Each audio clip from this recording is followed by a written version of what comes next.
హీరోలతో ఇష్యూస్ అయితే మాత్రం వెంటనే హీరోయిన్లను తప్పించడం కామన్. అలాగే కల్కి మూవీలో దీపికా పదుకొనెను తప్పించారు.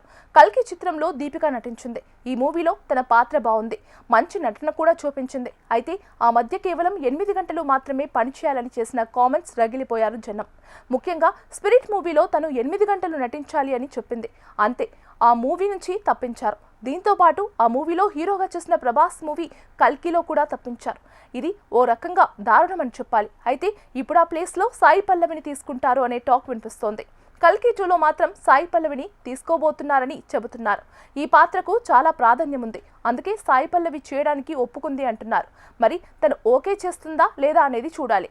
హీరోలతో ఇష్యూస్ అయితే మాత్రం వెంటనే హీరోయిన్లను తప్పించడం కామన్. అలాగే కల్కి మూవీలో దీపికా పదుకొనెను తప్పించారు.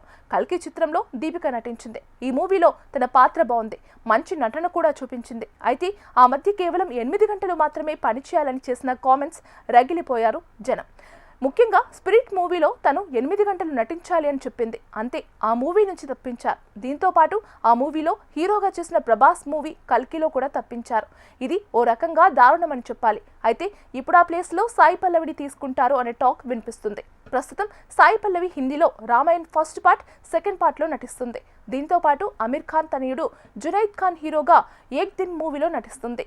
ఏక్ దిన్ మే 1న విడుదల కాబోతుంది. అయితే ఇతర భాషల్లో పెద్దగా ప్రాధాన్యం లేని మూవీస్కు నో చెబుతోంది. చూడాలి మరి కల్కి 2లో సాయి పల్లవి నటించడం ఎంతవరకు నిజమో.